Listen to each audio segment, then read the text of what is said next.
Here's the reaction for a lead storage battery. Solid lead plus lead dioxide gives lead sulfate. Our goal is to balance this redox reaction in acidic solution. For a lead storage battery, you're dealing with sulfuric acid.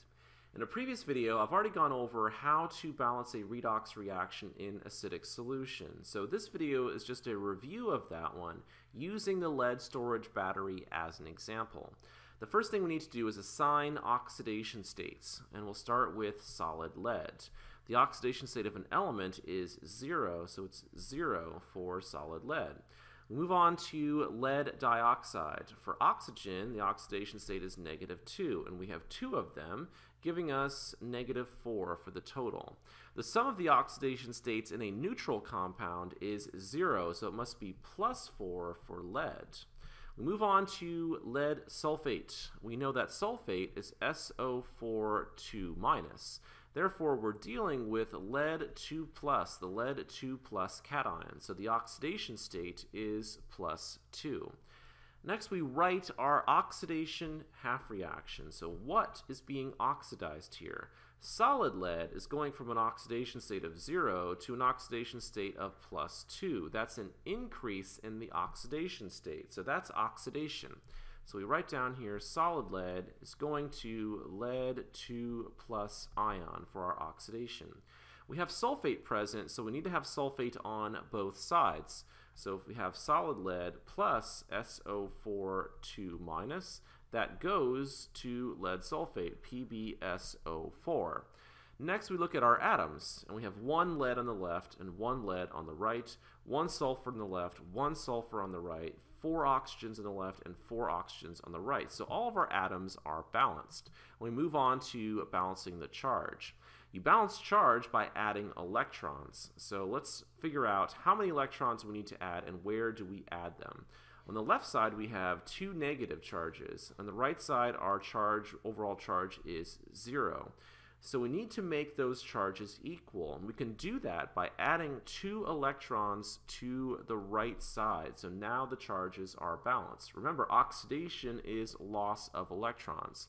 So this is the half reaction that occurs at the anode of our battery. Next, we want to do the reduction half reaction. So we need to write down our reduction half reaction. We can see that we're going from +4 to +2. That's a decrease in the oxidation state. So for our reduction half reaction, it would be PbO2 going to Pb2+. Once again, we need to add in our sulfate since that is present. So on the left side, we would have PbO2 plus SO4 2-, and then going to PbSO4 on the right.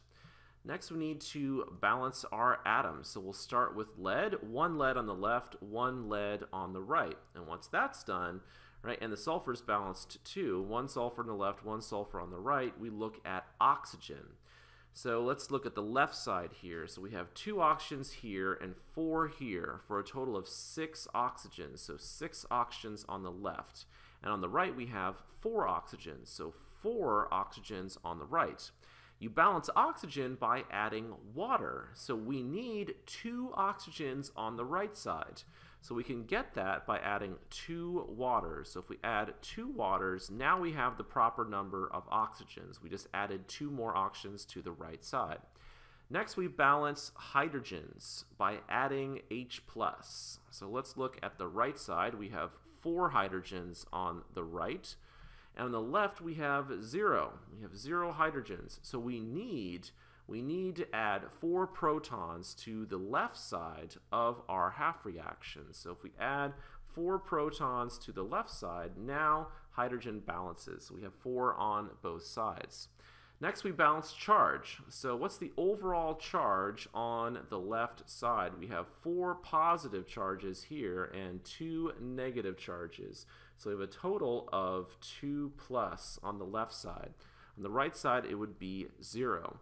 So we need to add 2 electrons to the left side. If we add 2 electrons to the left side, we get our charges balanced. So now we have our reduction half reaction. Our reduction half reaction occurs at the cathode of our battery. So let's add our two half reactions together. And we can do this because we have the same number of electrons. So let me box this half reaction. So for our oxidation half reaction, we lost 2 electrons. And for our reduction half reaction, we gained 2 electrons. So those electrons cancel out. So we're going to add our two half reactions together to get the overall reaction for a lead storage battery. So let's add all of our reactants. Let's start with these up here. So we're going to have solid lead and sulfate. So let's start by writing that. So we have Pb plus SO4 2 minus. And then for our reactants down here, we have 4H plus PbO2 plus SO4 2 minus. So we have 4H plus PbO2 plus SO4 2 minus. For the products, we have PbSO4, right? So we have PbSO4, and then down here we have PbSO4 and 2H2O. So PbSO4 plus 2H2O. We've already canceled out the electrons, so we don't need to worry about that. Let's simplify this. All right, so how can we simplify this? On the left side, we have lead, so Pb plus PbO2, so Pb plus PbO2. Then we have 4H plus, so 4H plus. Then we have 2 sulfates. We have 2 sulfates here, so we'll write 2 SO4 2 minus.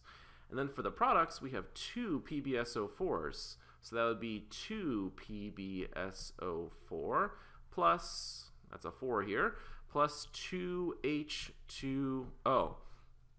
All right, so we've finally done it. This is our overall reaction for a lead storage battery. And sometimes you might see this written a little bit different in a textbook. You might see two of these protons added on to these 2 sulfates to give you 2HSO4 minus, leaving 2 protons left over, so 2H plus. So that's just another way to write what's happening here. So this is a voltaic cell, right? You get a voltage out of this spontaneous redox reaction.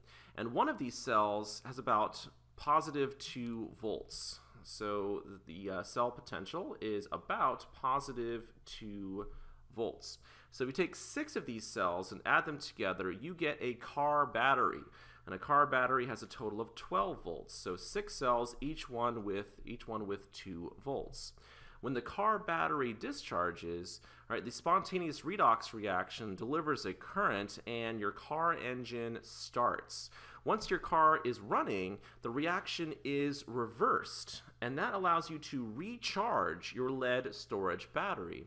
The reverse reaction is ready to go because your lead sulfate here is a solid. So if we go back and we look at our half reactions, for our half reactions here, we have lead sulfate for both of them, and it's a solid that precipitates on your electrodes.